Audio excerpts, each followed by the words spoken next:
En el ciclo ovárico, el hipotálamo secreta la hormona liberadora de gonadotropina, la cual actúa sobre la adenohipófisis, liberando la hormona folículo estimulante.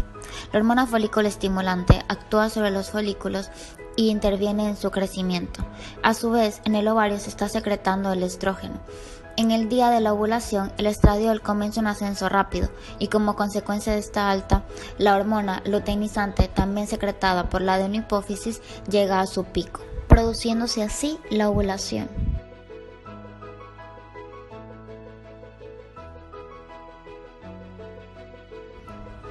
Antes de que el ovocito sea liberado existe un desarrollo folicular.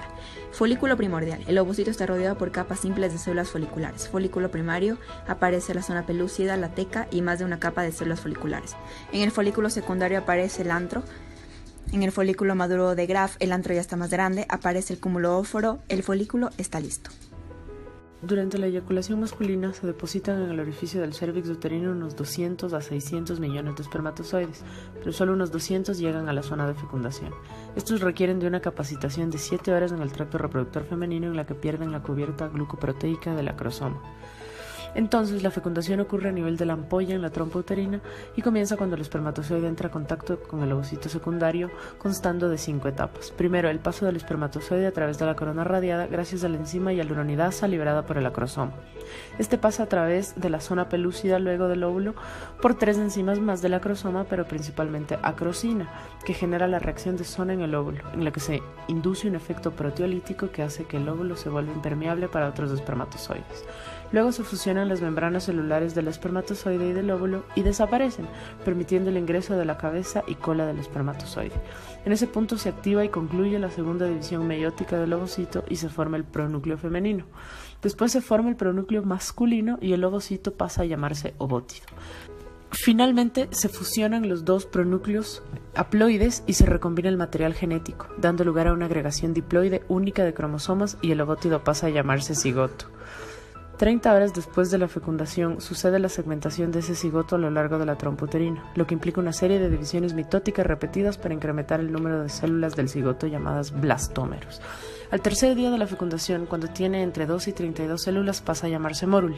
Al cuarto día, cuando la mórula entra en el útero, pasa a llamarse blastocisto y aparece en su interior un espacio relleno de líquido llamado blastocele. A medida que aumenta la cantidad de líquido en el blastocele, este separa los blastómeros en 2 zonas, una capa celular externa, el trofoblasto, que formará la placenta, y una masa celular interna, el embrioblasto, que formará el embrión. 6 días después de la fecundación, el blastocisto se une al endometrio y el trofoblasto prolifera diferenciándose en una capa interna llamada citotrofoblasto que tiene gran actividad mitótica para originar células nuevas que migran hacia la capa externa, llamada sincitotrofoblasto. Esta es una masa protoplásmica multinucleada en la que no se disciernen los límites celulares y se encarga de infiltrar el epitelio endometrial y el tejido conectivo subyacente. Simultáneamente, en la superficie profunda del embrioblasto se forma el hipoblasto, lo que forma la capa bilaminar embrionaria y da fin a la primera semana del desarrollo embrionario. En la segunda semana el blastocisto ya se ha implantado completamente en el endometrio. Aparecen 2 masas. De la masa interna aparece el epiblasto y el hipoblasto, siendo parte del embrioblasto, y de la masa externa se dará origen a los tejidos que funcionarán como conexión a las paredes uterinas, el sincitotrofoblasto y el citotrofoblasto siendo parte del trofoblasto. El epiblasto está relacionado con la cavidad amniótica y el hipoblasto con la cavidad del blastocisto. El blastocisto se introduce al endometrio materno. Al hacer esto formará una herida que comenzará a cicatrizar gracias a la fibrina. En el sincitotrofoblasto se formarán lagunas trofoblásticas, comienza la fase lacunar, las cuales se llenarán próximamente de sangre materna para dar una oxigenación entre la madre y el embrión. En el hipoblasto se formará una membrana que se une al citotrofoblasto llamada membrana exocelómica de Heuser. Aquí la cavidad del blastocisto pasa a llamarse también saco viterino primario. En el sincitotrofoblasto las lagunas se llenan de sangre procedentes de la madre, siendo este el primer paso para la circulación uteroplacentaria que eventualmente formará la placenta del embrión.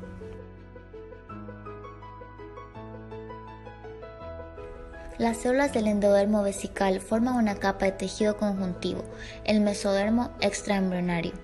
Este aumenta y aparece en espacios celómicos extraembrionarios aislados en su interior. Estos espacios se fusionan y forman una gran cavidad aislada, el celoma extraembrionario o cavidad coriónica, salvo en la parte superior, ya que ahí se formará el pedículo de fijación, que será el medio de nutrición de ahora en adelante para el embrión. La vesícula umbilical primaria reduce su tamaño, convirtiéndose en la vesícula umbilical secundaria.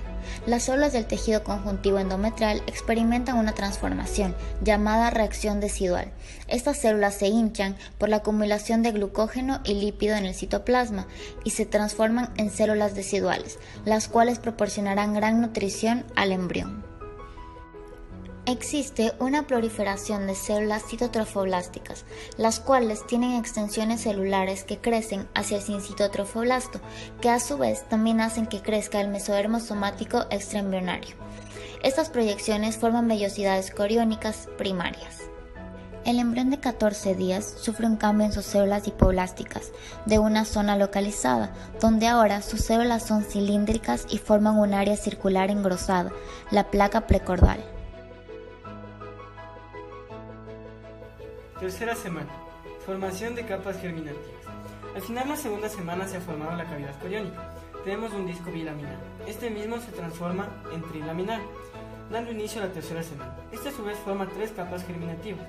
El endodermo, que forma los revestimientos epiteliales y las glándulas, el mesodermo, que forma músculo esquelético y tejido conjuntivo, el ectodermo, que forma la epidermis, sistema nervioso central y periférico. Formación de la línea primitiva.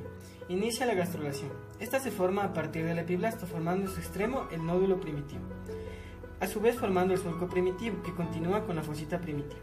A partir del ectodermo migran células mesenquimales en dirección caudal. Proceso notocordal y notocordal. Células del mesodermo migran cranealmente hacia la placa precordal formando un cordón celular. Células mesenquimales de la línea primitiva migran cranealmente a cada lado del proceso notocordal. Alrededor de la placa precordal forman el área cardiogénica, primorio del corazón. Caudalmente existe la membrana cloacal. Formación de la notocorda. Este desarrolla estructuras musculoesqueléticas axiales. El proceso notocordal aumenta en longitud, se crea el canal notocordal. El proceso notocordal se extiende hasta la placa precordal. El suelo del proceso notocordal se fusiona con el endodermo. Restos del proceso notocordal forman la placa notocordal, se pliega y forma la notocorda, que a su vez se separa del endodermo y se extiende desde la membrana orofaringea hasta el nódulo primitivo. Alantoides, pequeña vesícula que se extiende hacia el tallo de conexión, cumpliendo la función respiratoria y de reservorio de orina. Células del ectodermo migran por encima de la notocorda, formando la placa neural, dando lugar en un futuro al encéfalo, médula espinal y retina. Esta placa neural con invaginaciones en todo su eje, formando un surco neural longitudinal que presenta en sus extremos pliegues. Los pliegues se fusionan formando el tubo neural. Este se separa del ectodermo cranealmente, formando la cresta neural. Células de esta cresta experimentan una transición epitelio-mesenquimatosa hacia los extremos, o zona alejada, de derecha a izquierda, haciendo que los pliegues se aproximen entre sí y quedando dentro del ectodermo. Desarrollo de somitas. A partir del mesodermo paraxial en sentido cráneo-caudal, a cada lado del tubo neural, originando el esqueleto axial y su musculatura. Celoma intraembrionario. En el mesodermo aparecen espacios celómicos juntándose en herradura.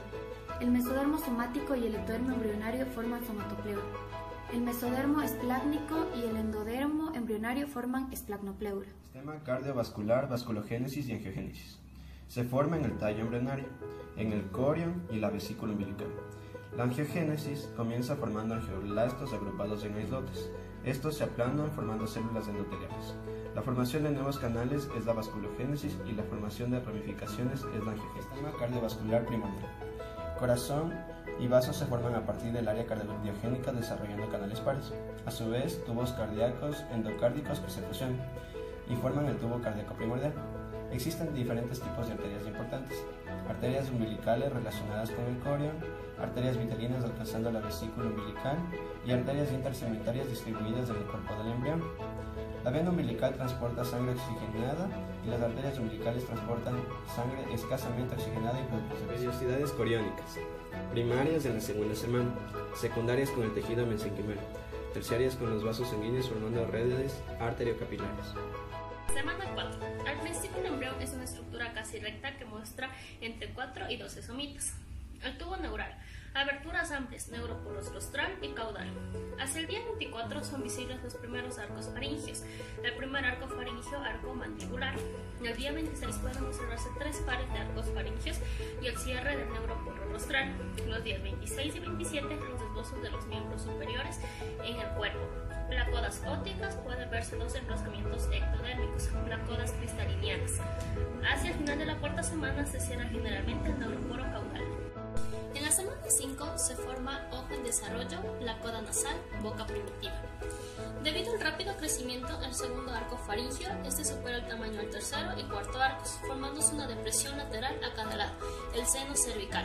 Las crestas mesonéfricas indican la localización de los riñones mesonéfricos en desarrollo. Unos órganos que en el ser humano llevan a cabo una función excretora provisional. En la sexta semana los embriones muestran movimientos espontáneos, como pueden ser espasmos del tronco y las actividades en desarrollo. Los miembros superiores comienzan a mostrar una diferenciación regional. Comienzan a desarrollarse los codos y las placas de las manos. También los primordios de los dedos como rayos digitales. Alrededor de la hendidura faríngea, situada entre los dos primeros arcos faríngeos, aparecen montículos auriculares, y este forma el meato acústico externo.